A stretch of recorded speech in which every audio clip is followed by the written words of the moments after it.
Hey, all you Gretas and Shutezcats out there. Welcome to Unit 2, Section 7, Changes in Ecosystems or Ecological Succession.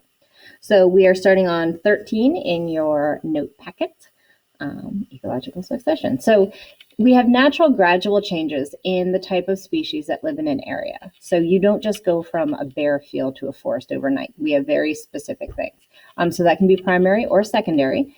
And the official definition of succession would be the gradual replacement of one plant community by another through natural processes over time. One thing succeeds after another. Ta-da! So primary succession is the first one, and this begins in a place without soil. Sides of volcanoes, landslides, flooding, anywhere where there's like bare rock or solid lava, which is rock. Starts with the arrival of airborne pioneer species such as lichens that do not need soil to survive. So tiny little spores will come in over the air and land, and then they will get started. So here is a candidate for primary succession. You've got bare rock. So is this where the volcano is. These are lichens, not the werewolf thing from the one movie. These are what lichens look like, so you get different options. So in primary succession, we'll move me up. Primary succession, the soil starts to form as these lichens, weather and erosion, break down the rock. When the lichens die, they decompose, adding small amounts of organic matter to the rock to make soil. So these guys come first. They can grow in the rocks. They don't need roots. They don't need soil. They just grow. But as they're growing, they're breaking down little pieces of the rock, and then they themselves are decomposing, making organic rock. What? Organic matter. And what is soil? Teeny bits of rock and organic matter. So when you have small amounts of soil, you can have simple plants like mosses and ferns that can grow in the little bits of soil. These guys are going to die, adding more organic matter, and over time you get thicker soil. Grasses, wildflowers, other plants begin to take over. Once again, these live, these die. Then you get shrubs. Then you get, there's a typo, trees can survive now. And there's usually conifers can handle shallow soil, and then your more deciduous trees can handle the as the soil gets deeper. But things live, things die until you have a climax community. So you have insects, birds, and mammals are moving in, and what was once bare rock is now totally supporting a variety of life. And that end stage is called a climax community. So a fully established forest, or the final stage of pick your biome, is the end goal of succession. So that's primary succession. Secondary succession, and the way I would teach it to my freshmen, is secondary succession starts with soil. If it starts with soil, it's secondary succession. Rock, primary. So this begins in a place that already has soil and was once where stuff lived, but then something happened. Sometimes it's a natural disaster, sometimes it's man-made, but life left. Occurs much faster and has different primary species, different pioneer species than primary succession. So after a forest fire.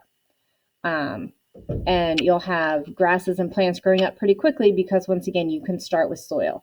So you don't need to go to the bare rock and the lichens again. You can start with your grasses. So something happens, and then you have little grasses and more grasses and shrubs and some trees and then more trees, and then your climax community.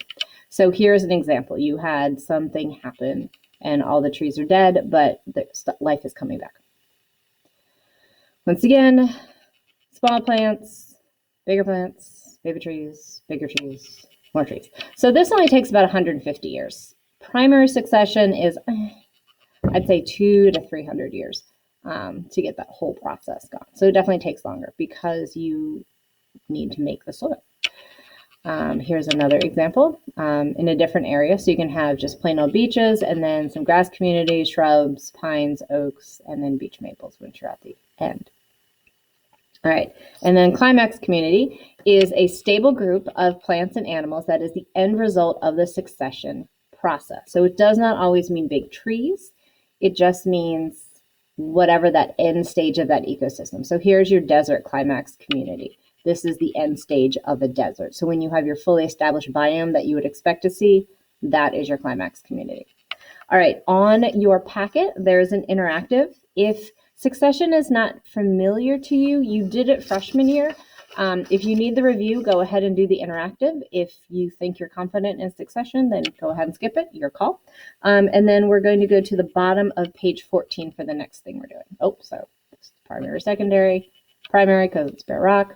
All right, bottom of page 14. Indicator species give early warning signs of damage or danger to a community. They indicate that something is going on. So common indicator species are birds or butterflies or amphibians. So if you see a lot of those things in an area, it's probably healthy. And if you don't, it's probably not as healthy as it could be.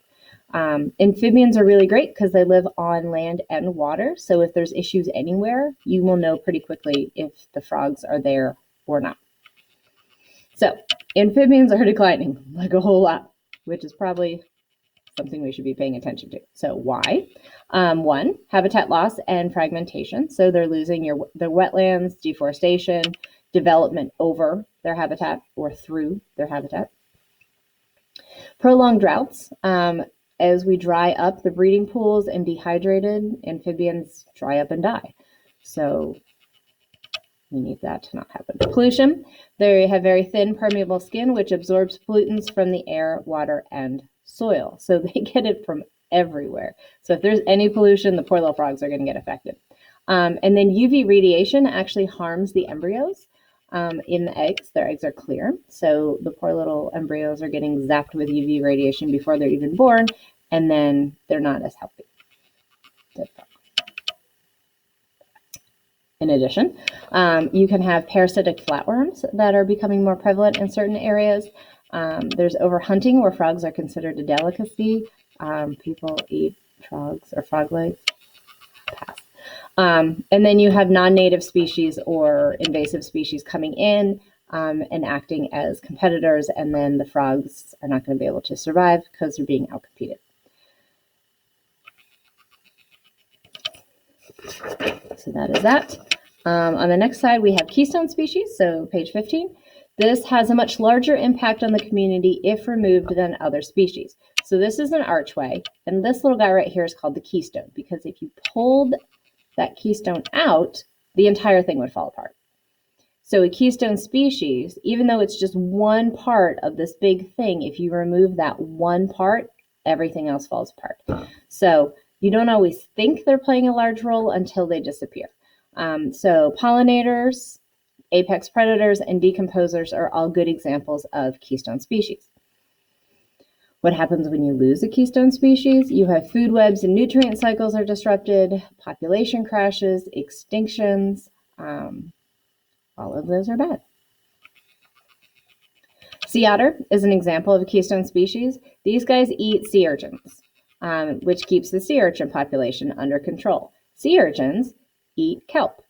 If there are not sea otters, then we have too many sea urchins, which means we don't have enough kelp, because kelp is the producer for those ecosystems and is the major source of food and shelter for that ecosystem. So if we lose the sea otters, we have too many sea urchins and not enough kelp, and then everything falls apart. So save the sea otters.